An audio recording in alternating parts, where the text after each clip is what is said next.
Good evening, and welcome to this special edition of In Focus on Whitewater Community Television's WGTV Channel 11. I'm Eric Marsh, Executive Director. Not in my normal seat. We've changed the set a little bit, changed the orientation of the room, brought in a live studio audience. That's something we don't do a lot around here. And we're going to have the Mayor's State of the City address coming up as part of tonight's In Focus program. So thanks a lot for joining us, either live on WGTV Channel 11, streaming on WGTV Online, or watching on Facebook Live. We appreciate you joining us for this special program. At the end of it, we'll tell you how you can view it if you haven't seen the whole thing. If you come in halfway through, there'll be more information about where to find it online, as well as replays on WGTV. Want to remind you about our annual 21 for Fun event, which is coming up on April 7th. Tickets are still available. You can get them here at the WGTV studios. We are in the lower level of Hayes Hall on the IU East campus. Saturday night, April 7th. It's going to be a great time. Games of chance, which really aren't a chance because your ticket price actually gets you enough money to play at the tables. There's also a buffet dinner included, a slight presentation by us, of course, asking for donations. It is a fundraiser. And we'll also have a big band from down at Indiana University coming up and playing throughout the evening. So for more information, you can go to our Facebook page or you can give us a call at 973-8488. Want to remind you that the election is coming up. It is a primary election, but there is still time for you to get registered if you are not. That information is available on the screen. You can register until April 7th. And of course, what you're voting for locally are some of the offices that we will be talking to on our In Focus candidate forums. We partner with the Wayne County Area Chamber of Commerce. We invite in candidates that are in contested races, sit around in the studio and ask them some questions. And you can also ask questions during those sessions. You can call in questions to our studio, or you can send questions in via email or Twitter. The first one is actually coming up a week from today. We've invited candidates from the Republican Party, 6th Congressional District. The following week, candidates from the 6th Congressional District, Democrat. The following week, we will ask the candidates running for Republican Party, State Representative District 54 and 56, they'll be invited in. 3 candidates running for Wayne County Sheriff will be invited in, and then also the Wayne County Council seat District 3, currently held by Pete Zaleski. There are 2 people running for that seat. And of course, we'll be here election night, April 8th. I'll be joined by Melissa Vance, President and CEO of the Wayne County Area Chamber of Commerce, for a chance to sit back, talk to some of the candidates, talk to some of the party chairs, and watch the election results come in. We'll let you know what's going on. We'll start at 6 o'clock that evening. Hopefully you'll be able to join us. We'll remind you of that at the end of this show, but the reason you're watching tonight is for the Mayor's State of the City address. So without taking any more of his time, I invite Mayor Dave Snow to join us up. Thank you very much for spending your time with us this evening. Appreciate you having me tonight. Thank you. Well, good evening. I'd like to thank those of you watching tonight on WCTV and those listening on WKBV. I also want to welcome esteemed members of Richmond Common Council and Richmond City Department heads who are here with us this evening. It's also a great opportunity for me to thank our department heads and council members for your continued teamwork and your dedication to the city of Richmond. It is truly an honor to serve this city alongside you. I also want to welcome some special guests who fill our audience tonight. These are both students and young leaders of our community. Because in this address tonight, I first want to look back at the past year and how we've worked hard to better serve this community. But more importantly, I want to challenge us all to look ahead into Richmond's immediate future and distant horizon. Our city's rich history affords us a tremendous foundation on which we can stand and be proud. It provides the momentum that propels us forward. However, our history is inalienable, an immovable and inflexible account told in data, stories, and photos. Our future, on the other hand, is quite malleable. Unlike our history, our future is unearthed clay waiting to be shaped by the hands of this community and fired into a permanent shape by our collective visioning, planning, and actions. This community is so fortunate to be filled with unbelievable people who so often give of their time and talents to foster Richmond. However, no one sits in a more opportune position to forge that clay than the young people that are here with us this evening. I've spent time with these students and young leaders and not only witnessed their passion firsthand, but have found myself challenged as a leader to rise up to the expectations of their forward thinking. They have within them the ability to not only appreciate the beautiful city they see before them, but to imagine the potential of what their surroundings can be as they prepare to make their impact on this world.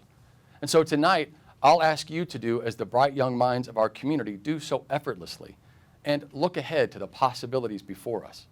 So thank you to those young people in the audience tonight who represent the diversity, energy, and the progress of our community. You give me great hope for our future.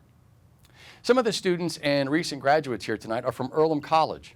You may have heard about our new Playground with a Purpose in Clear Creek Park, which is a playground for children of all abilities that represents not only an investment of over $250,000 generated mostly from community members and organizations, but also represents a partnership with Earlham students who led the charge to make this project happen.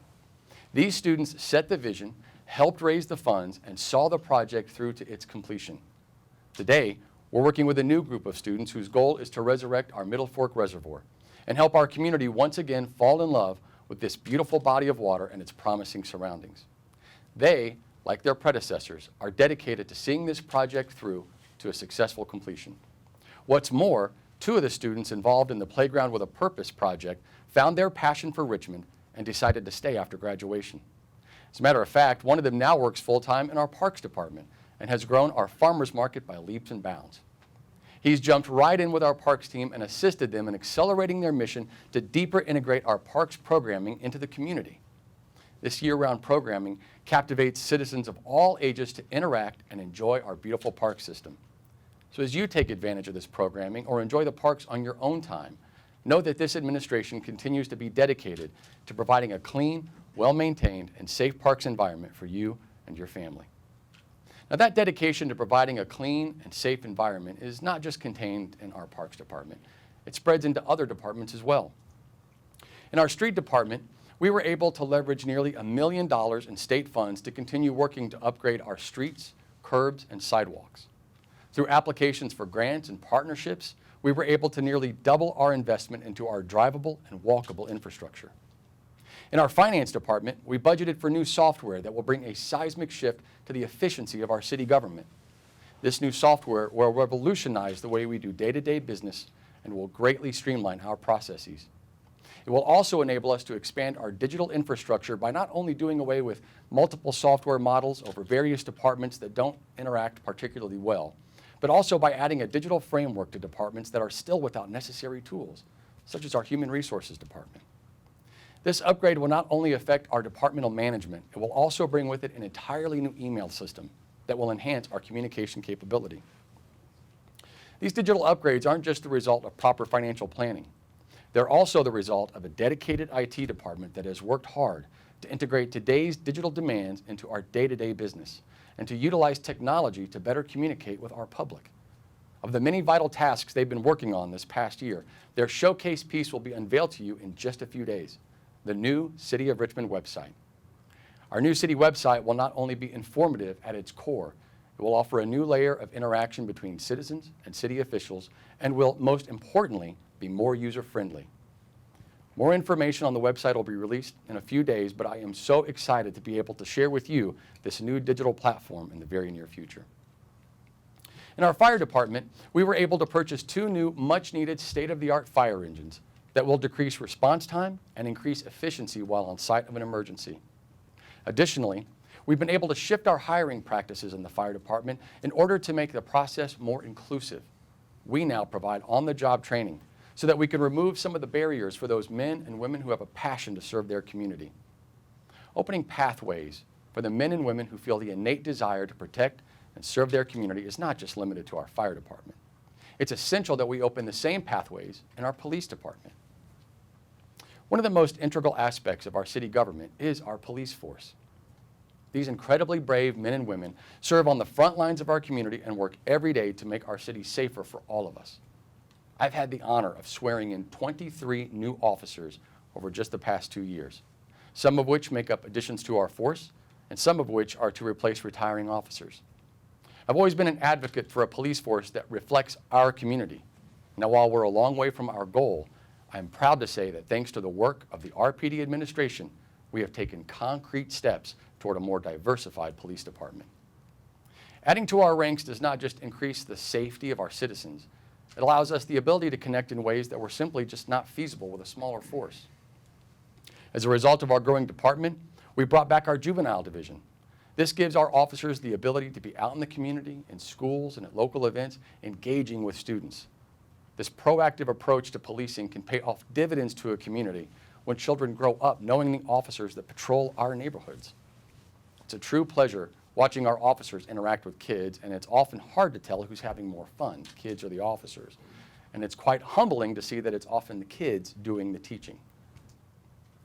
As I've had the opportunity to work with and get to know these new officers and our longtime veterans, I'm continually humbled by their passion and their dedication to their oath to serve and protect. As we talk about the youth of Richmond and our officers' passion for the work they do, a continually tasking element of their job and a topic that continues to play a central role in discussions across the state is the addiction and opioid epidemic. This crisis has touched us all in some way. From that widespread problem has come a widespread conversation about what role each of us plays in stemming this tide. I've had the opportunity to visit a few of the recovery centers in our area. I can share with you that quality addiction services are available and, more importantly, accessible right here in Richmond. I can also share with you that arrest rates for narcotics were up nearly 35% in 2017. We're working hard to take the drugs off the streets, and the recovery services are working hard to offer a wraparound of support. I tell you this tonight, wishing that I could cap these statements with positive news that we're losing fewer of our friends and neighbors to drugs. Yet, 2017 saw another record number of overdose-related deaths. Even through all of this work and all of these small steps forward, our overall efforts still feel like a failure. We simply cannot continue to lose this battle. I've sat at various tables with literally hundreds of community leaders as we call in experts and brainstorm and deliberate on how to fix this. We've been dedicated to this fight for years to little avail. And that frustration just adds to the emotional impact that this is having on all of us. One of the key factors making this effort so difficult is that we seem to have a moving target. How do we handle our friends, family, and community members who use these substances? How do we effectively go after the dealers who peddle the drugs into and throughout our city? How do we punish the manufacturers who use our community for their profits? Additionally, the opioid epidemic facing communities across the country knows no social or economic boundaries. So how do we effectively market the dangers of drug use to potential victims? There are so many questions in this fight with seemingly few solid answers. But here is what we do know. Many of the addicts that are here in our community are upstanding, moral citizens who have jobs and families and normal lives. Or at least that's how they start out. But after a medical procedure or episode, they are prescribed pain medication that, in some instances, has the same essential chemical makeup of heroin that is bought on the street. Some big pharmaceutical companies have leveraged pain management to overmarket and oversell prescription pain level medication. Richmond is my home. I've spent so much time listening to the families who have lost loved ones to addiction. I've shared in their heartbreaking stories again and again.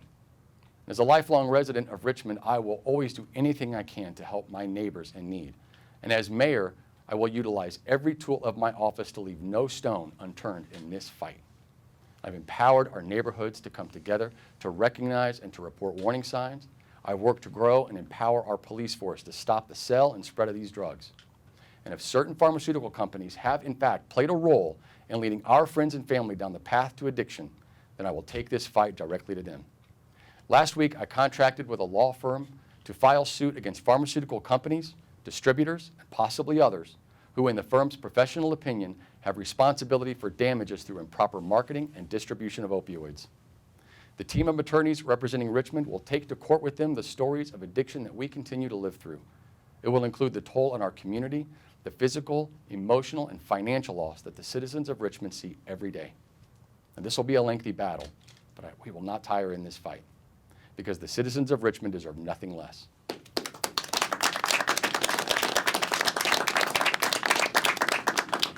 Our strength in this fight will come in numbers as we band together with several other cities across Indiana to find rightful settlement to these injustices. Prescription drugs have for too long played a key role in this epidemic.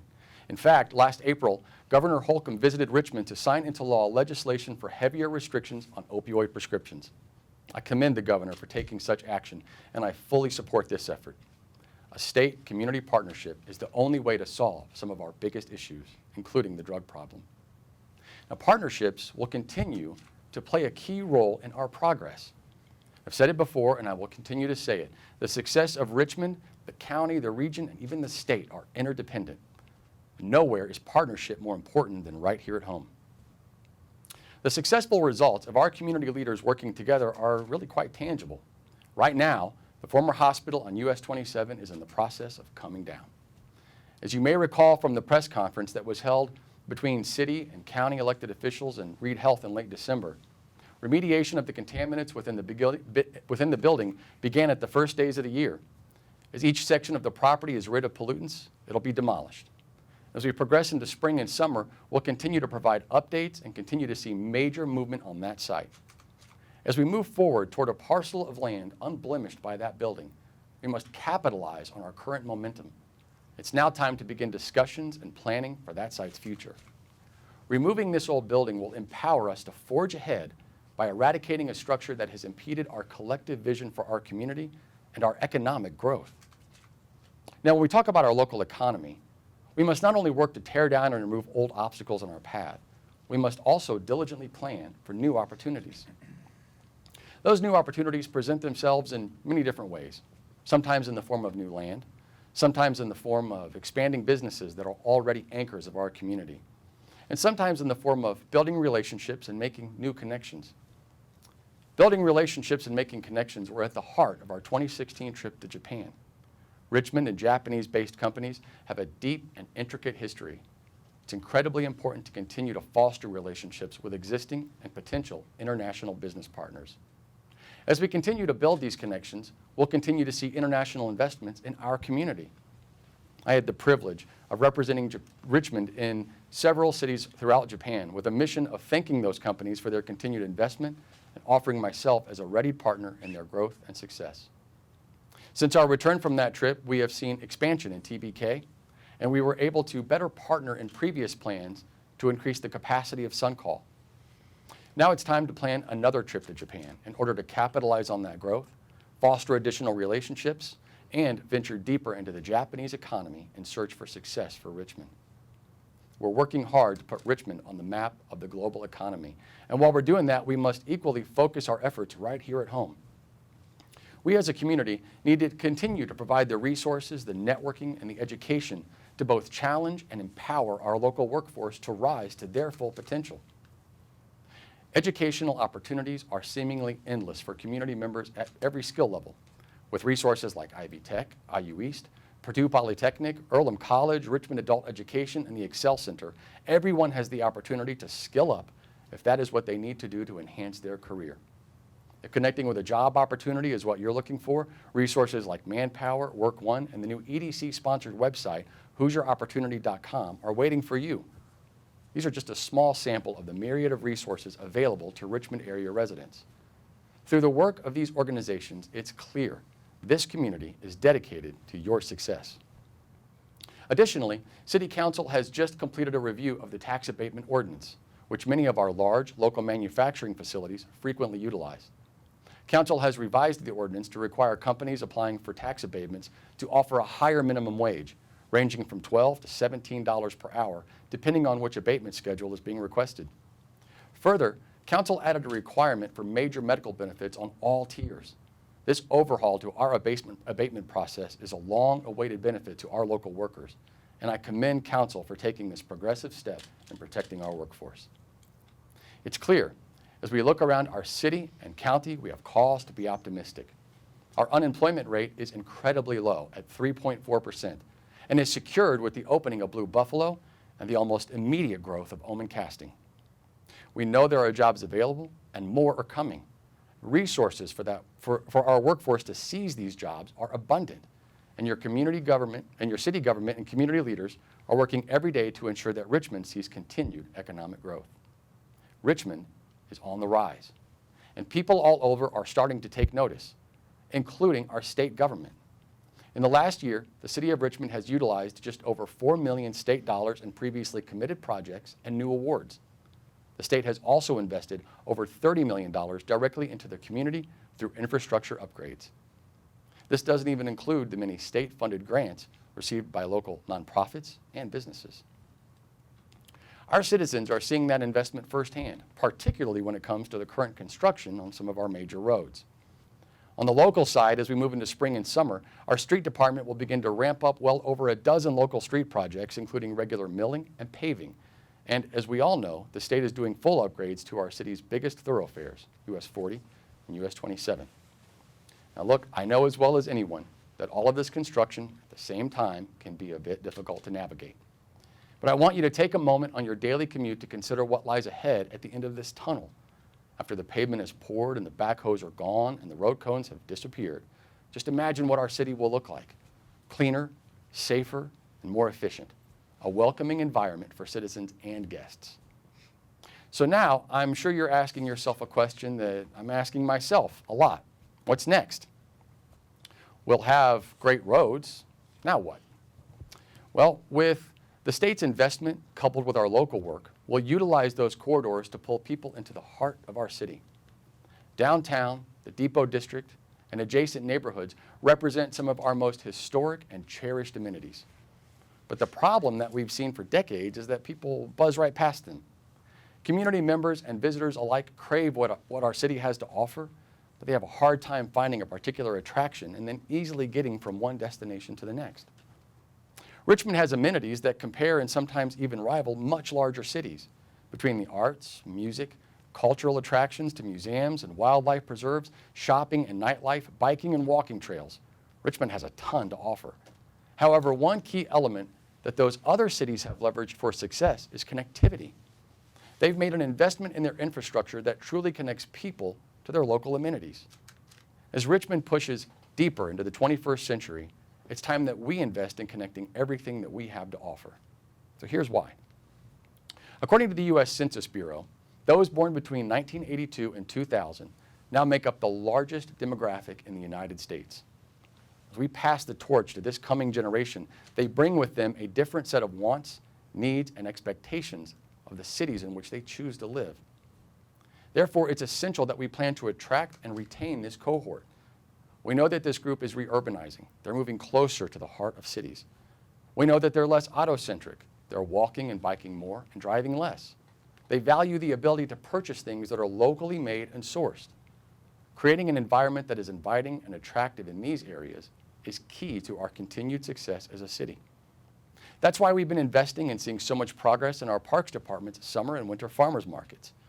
That's why we'll be working hard to update our adopted bicycle and pedestrian master plan during our overall comprehensive plan process. And that's why we'll begin working this spring and summer to connect downtown and the Depot District in a more cohesive way that includes bicycle and pedestrian paths. These connectors will run north and south on 7th Street from Phillips Drugs to Ullery's Ice Cream, and on 10th Street from the 10th Street Park to the train depot. These paths represent the first phase of the overall vision of connectivity for the heart of our city. They should be completed sometime next year. The next phase of this project will connect downtown from Phillips on 7th to Richmond Civic Theater on 10th, and on 10th and through the Depot District from Ullery's Ice Cream to the train depot.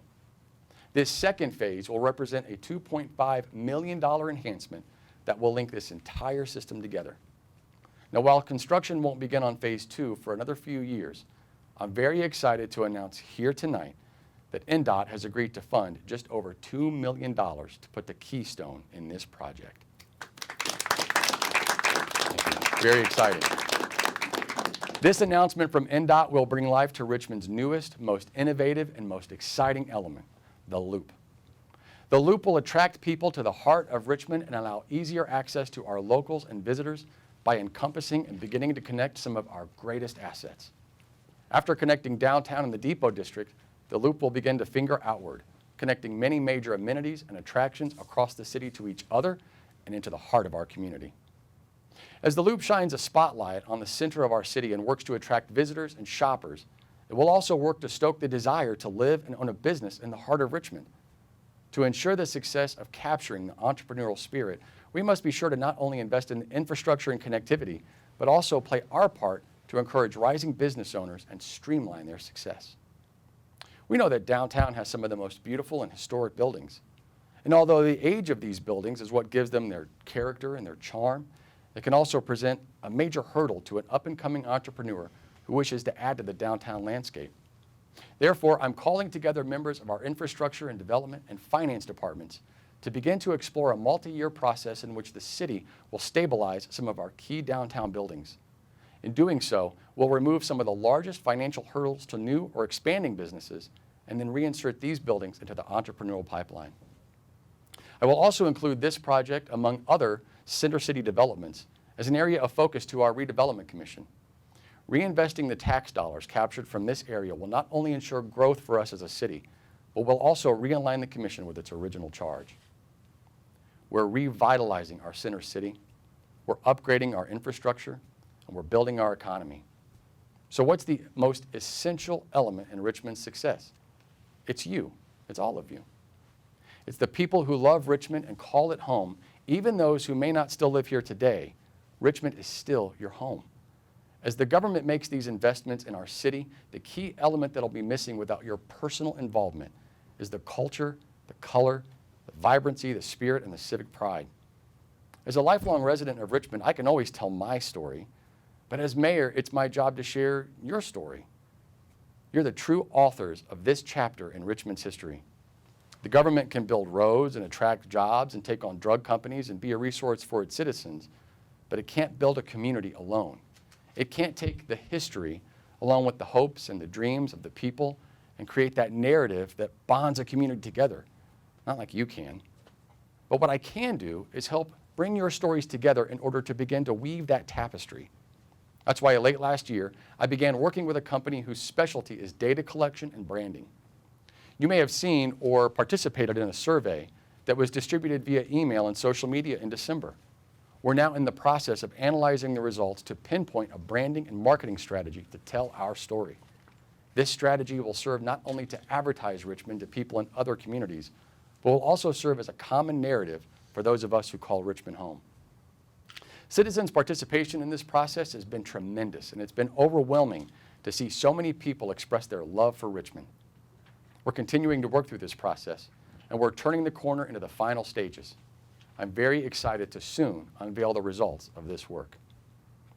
By creating a common theme that connects our city's vibrant past with its promising future, we'll be instilling civic pride into every member of this community, including our youth, which is one of the best ways to ensure our future.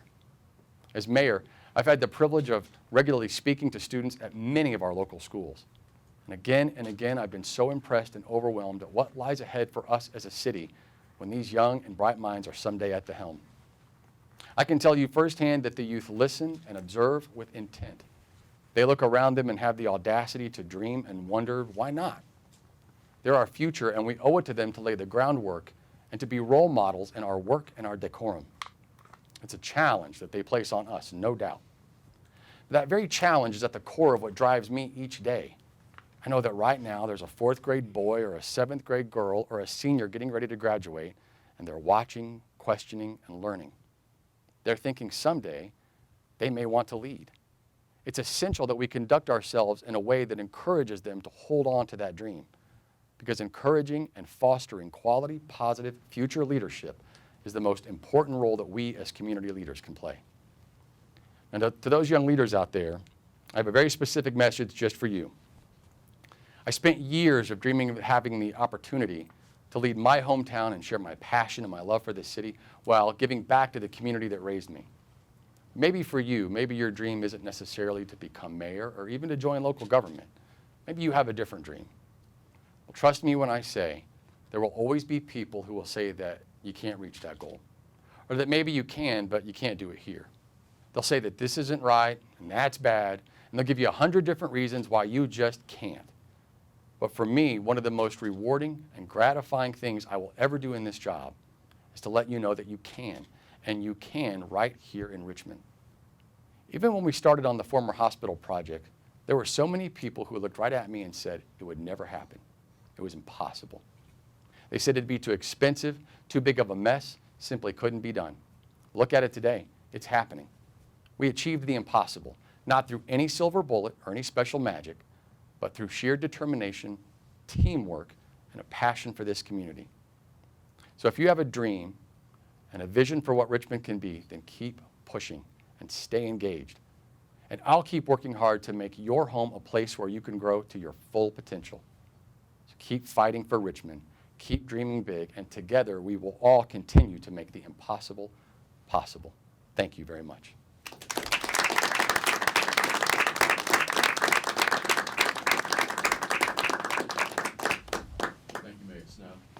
We appreciate you once again using the In Focus Forum as a way to present your thoughts about the city to our community. Had a number of people reach out to me over the last couple of days to ask if the mayor would be sitting down for questions after this speech, and that's not what this particular time frame is designed for. This is a time for him to be able to lay out his framework. But we are in the process of talking about having the mayor come back around mid-May, sit down in the regular In Focus Forum. We'll spend our 90 minutes asking questions, and again, you'll be able to call in, write in, tweet in your questions for the mayor during that time frame. So keep looking for that In Focus to come around. Want to remind you once again that our annual 21 for Fun event is going to be coming up on April 7th. Tickets are still available for that event. It's a great night. It's a fundraiser for WCTV, raising money for continuing to upgrade our studios, our cameras, and we're also celebrating our 30th anniversary. This place was started in August, went on the air actually in August of 1988, so we're celebrating our 30th anniversary this year. We hope you'll come out and do some celebrating with us. Want to remind you that it is still time for you to get registered to vote. Even if you're not planning on voting in the primary, get it done now. That way when the fall rolls around in the general election, you'll already be registered to vote. Information is on the screen as to the numbers. You can do it. You can do it at the courthouse. You can do it online, but please get yourself registered to vote. And don't forget, beginning next week, our In Focus candidate forums will be taking place. We'll open up with candidates running for District 6, Congressional District 6 on the Republican side. Following week, Congressional District 6 on the Democrat side. Republican candidates running for Indiana State Representative District 54 and 56, followed by the sheriff's candidates, and then we'll wrap it up with Wayne County Council District 3. Then we'll be here election night beginning at 6 p.m. until the votes are counted and we get the results back in. Don't forget, replays of this show can be seen tonight at 10:30, also tomorrow night at 8, Saturday 8 a.m. and 9 p.m., Sunday 8 a.m. and 1 p.m. It's also available on our video on demand site, WGTV Online, which you can find at wgtv.vibit.com. Normally this program runs an hour, but how do you follow a speech like that? So we'll end a little early. We'll be back next week at 6 p.m. on Thursday evening for another edition of In Focus. Thanks to everyone who helped out this evening. Thanks to our studio audience for being here. For those that are listening on WKBV, have a good night.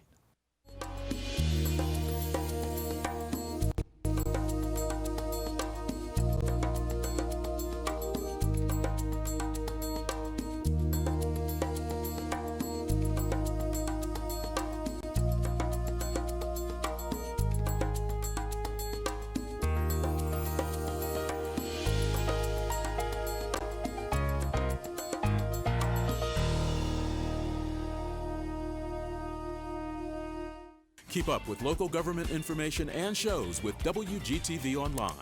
Go to WCTV.info and click on the WGTV Online button. It's a live stream and video on demand site in one.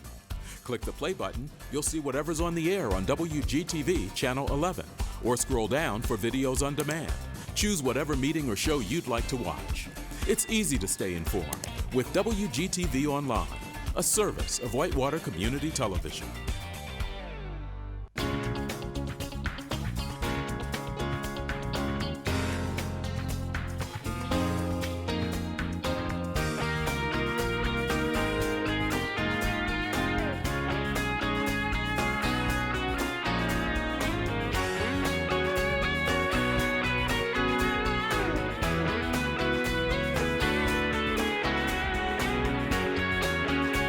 You are watching Whitewater Government Television, Channel 11.